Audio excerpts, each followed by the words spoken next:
Hello everyone, the Bearded Thumb here. How y'all doing today? So, or should I say, I'm really not the Bearded Thumb anymore. I'm currently just more like the Human Thumb.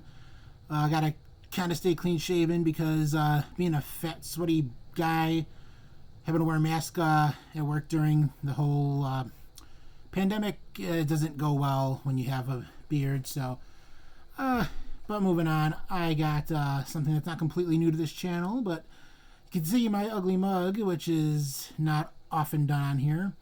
I have some wrestling predictions for the upcoming pay-per-view. So to go along with this, I got a grossly out-of-date heavyweight title belt, and then a not so much out-of-date Universal Championship with Goldberg plates, which was seen in a video of how to swap out the plates on this channel.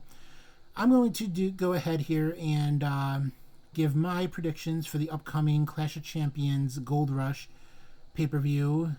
One quick disclaimer is I am making this video prior to the Smackdown that'll be seen the Friday before the Clash of Champions pay-per-view, because with my job, I'm just not going to have time to make it after the Smackdown airs. Saturdays and Sundays are very hectic for me. So that's why I'm cutting this now. So some stuff might develop on SmackDown that changes this video. So just bear with me if some of the predictions end up seeming really odd based on what may or may not happen on SmackDown. So without further ado, let's jump right into this here. I'm not going to cover these in any particular order. I don't know what order they plan to air them, so I just have a list written down here I'm going to follow. Starting off with the SmackDown tag team of Cesaro versus Shinsuke Nakamura, Cesaro and Shinsuke Nakamura versus Lucha House Party. This one is really hard for me to call. I mean, because you got to try and figure out what way the WWE creative team is going, and that is so much easier said than done. Because, I mean, there seems to be no rhyme or reason for what they do and when. I'm just going to say this real quickly now so I don't end up saying it in every single prediction. A lot of my predictions are based on what I feel personally should be done because it makes sense. But since it makes sense is probably why the creative team won't do it. So I'm just saying that right now with all my predictions because I'll find myself saying that as I make every single one. But for this match of Cesaro and Nakamura versus Lucha House Party, I am going to have to say I believe Cesaro and Shinsuke Nakamura retain. Lucha House Party has gotten a ridiculous push out of nowhere. Keep in mind, I've only been watching wrestling regularly for about a year and like a couple months. Again, I used to watch it back in like the late 90s, early 2000s, late WCW era, going into Goldberg, going over to WWE versus The Rock and Lesnar, and then pretty much stopped watching it up until recently in the last year or so. In the time I've been watching, Lucha House Party always just seemed to be a bunch of jobbers, but suddenly in the last couple months they've been getting an insane push. Like Grand Metalik had a Intercontinental title shot, and now they're as a team, Lucha House Party is getting a shot at the tag team titles, but ultimately I just don't see them giving Lucha House Party the titles. I think it'll be a really, really great match because Lucha House Party is real fun, high-flying, just really entertaining to watch. And Cesaro and Nakamura, I mean, they're very great entertainers. It's going to be fun, but I give the win to Cesaro and Nakamura. Raw Tag Team titles, Street Profits versus Garza and Andrade. I think this one is really easy to call. I'm going to say Street Profits retain. The way things have been shaping up, they're working on being a feud for Garza and Andrade. I think that's just been deteriorating. Obviously, they had Zelina Vega leave the pen to go on a singles career and pursue she has a title shot coming up, which will be covered later in the video. And I think that the Andrade and Garza feud will officially kick off with them losing again to the Street Profits in this Raw Tag Team title match. And yeah, as I said, pretty easy to call. I said it'll probably be a fairly long drawn out match, but ultimately Street Profits retain. Next up, the Smackdown Women's Bayley versus Kross. My prediction for this is Bayley will drop the title, and my prediction for how is that Sasha Banks will be involved in some way, shape, or form. Be it either she comes out of nowhere and attacks Bayley while the ref isn't looking, so Kross gets the pin, or more realistically, with the way things tend to go in WWE, Bayley's going to be just working over Kross. Banks' music will start to play. Bayley gets distracted seeing Sasha Banks, and Kross rolls her up for a pin, because that's way too many matches end that way in WWE. So that's what I'm going to say, one of those two ways. But I don't see Bayley retaining without Banks in her corner anymore, and just further fueling the feud between them. I mean, yeah, you would think maybe they would want to have there be a belt on the line for a feud, but I don't think so. I think that the feud will be fueled by Bayley dropping it because of Banks interfering to some extent. Next, the Raw Women's title, Asuka versus Zelina Vega. I want Zelina Vega to win. I love her character. It is really fun, entertaining. I mean, she's just a well-rounded heel, excellent on the mic. And, I mean, Asuka's a fun wrestler to watch. I mean, I love her character too, but, I mean, I think they're going to let Asuka hold on to it, although I would love to see Vega win. So my call for this is going to be Asuka wins in one hell of a match, and she retains. Next up, Lashley versus Apollo Crews for the United States title. I think I can't see Lashley dropping it. The Hurt Business is getting way too big of a push right now, and I just don't see Lashley dropping it to Crews. I think the Hurt Business will be involved in his retaining somehow, be it either Cedric Alexander, who recently, if you, I'm sure anyone watching this or follows wrestling knows, he recently left working with Ricochet and Crews to join the Hurt Business. I think he'll either distract or, interfere somehow without the ref seeing, and Lashley will retain. I can't see Lashley dropping the title in his first defense of it. That just would not make any sense, especially with how big of a push the Hurt Business has been getting. And I think they're still not done adding. I don't think they're done adding. I don't think it's going to be Alexander. I honestly think that the McIntyre and Keith Lee feud that's kind of been, very passive-aggressive will end up leading to Keith Lee joining the Hurt Business and really leading to them getting one hell of a push. But that's just my guess, and I'm often very wrong with my predictions, which I still don't know how this video is going to be holding up right now. I'm sure as I'll be watching the pay-per-view, I'll be watching this video get ripped apart. Next up, the women's tag team titles, which is Shayna Baszler and Nia Jax versus the Riot Squad. It's been fun watching the dysfunctional team of Baszler and Jax somehow manage to work out, but Riot Squad has been getting an insane push since reforming. I see them taking this pretty, I don't want to say easily. I mean, I think Nia Jax they're gonna have her do a lot of wreaking havoc, but in some way, shape, or form, Riot Squad will pull out the win, and that'll continue their push they've been getting.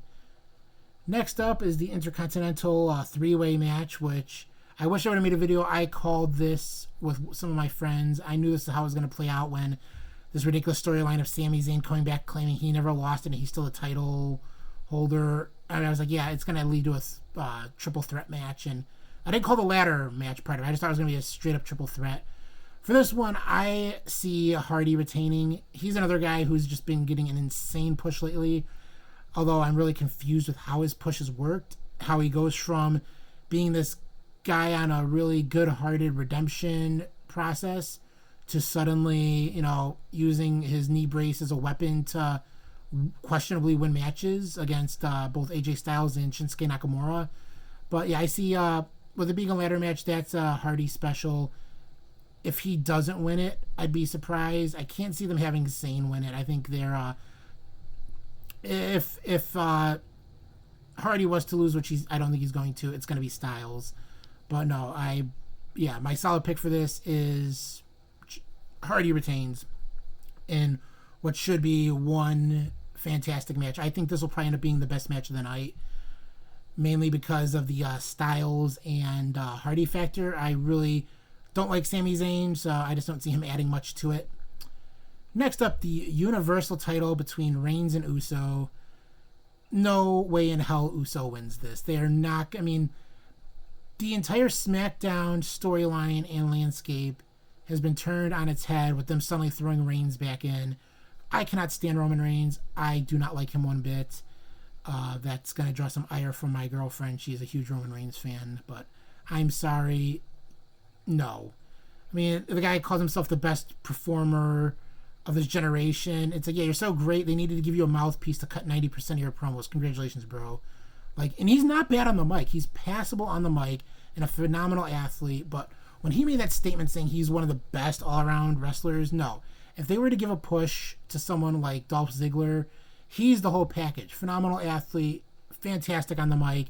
He is above you, buddy. And there's others too. But, I mean, yeah, I think Reigns is going to win, and it's going to be some really dirty, underhanded thing. Either he runs out on Uso while Uso's walking to the ring and attacks him, and then, Uso's going to try and persevere and want to fight. So, and then they, I don't see it being a squash match. I think Russo will, recover and make a match out of it.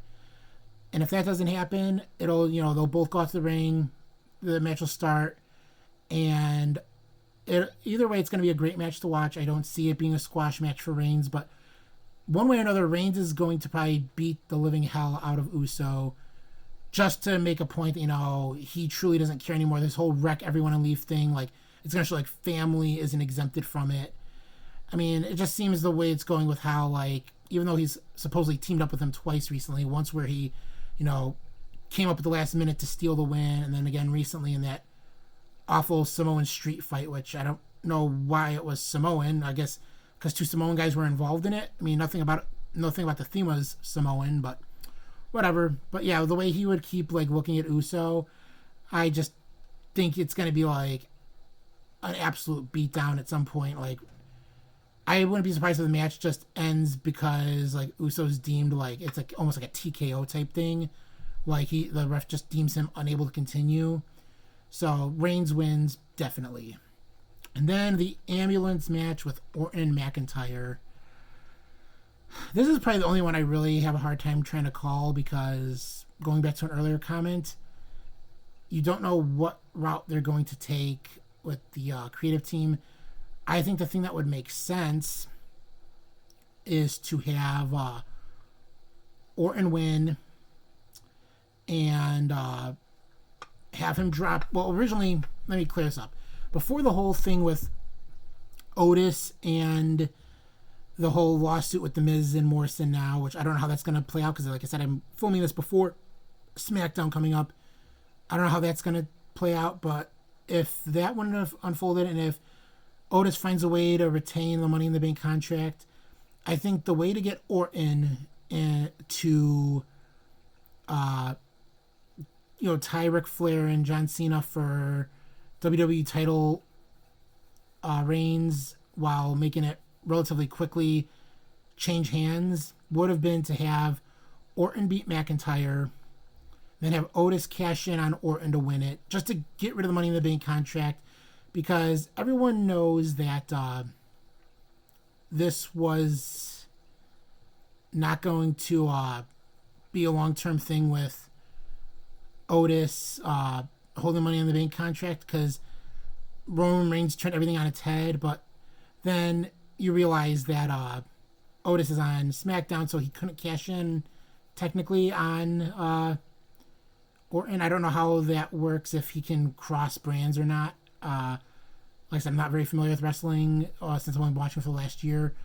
I feel that would have made sense to have him, go to Raw to cash in on Orton, and then have Orton almost immediately win it back. If not, the following Raw, just the next pay-per-view, just to get rid of the Money in the Bank contract fiasco. But with that being out the window right now, this is a really hard one to call. I mean, I don't think there's going to be any interference. I know they've been having the whole Keith Lee build up lately, with him being involved in this and potentially being able to go if, Orton was deemed unable to go for the match. But I'm going to say McIntyre retains. I don't see him outright dropping the belt to Orton just yet. I think they've been really trying to keep McIntyre on top of the mountain for a while, and I think he's going to hold on for quite a lengthy run. I don't see Orton being the one that dethrones him. And, that'll bring us to the end of this video. As always, thank you so much for watching. If you like this video, please like, subscribe, follow me on Facebook. Links to the Facebook pages in the description down below. If you did not like this video, however, and feel no one should ever be subjected to watching this crap ever again, thumbs down, negative comment, and until next time, this has been the Bearded Thumb. Have a good one.